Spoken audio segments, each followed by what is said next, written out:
ইজেকশনের পরেও কেন মারা যান ফাইটার প্লেনের পাইলট?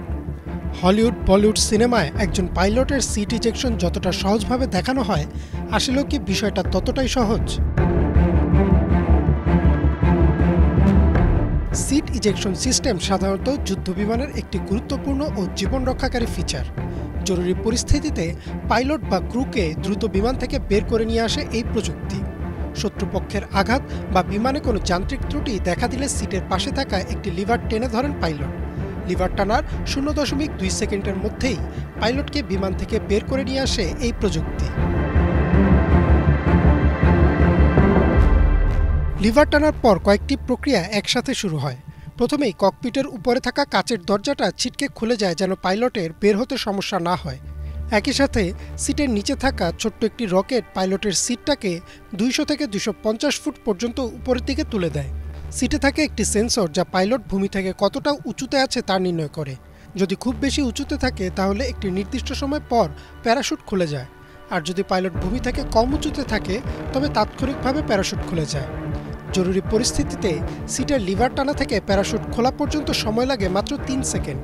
প্যারাশুট খুলে গেলে স্বয়ংক্রিয়ভাবে পাইলট সিট থেকে আলাদা হয়ে যান। এই পুরো প্রক্রিয়ায় সবচেয়ে বিপজ্জনক বিষয় হচ্ছে গতি। সম্পূর্ণ বিষয়টি ঘটে খুবই দ্রুত, আর প্রচণ্ড গতির কারণে সৃষ্টি হয় প্রচণ্ড শক্তি। এই প্রক্রিয়ায় একজন পাইলট তার শরীরের উপর 14 থেকে 16 জি ফোর্স অনুভব করেন।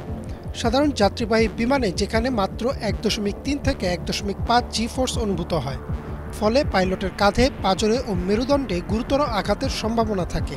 প্রচণ্ড প্রশিক্ষণ না থাকলে এই শক্তির কারণে পাইলট জ্ঞানও হারাতে পারেন।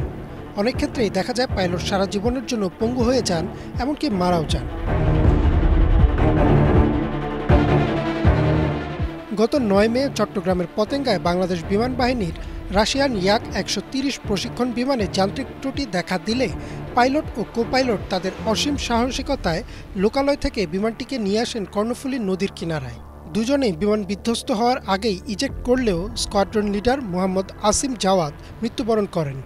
তবে অপর pilot wing commander Mohammad Sohan Hasan Khan আহত হলেও প্রাণে বেঁচে যান।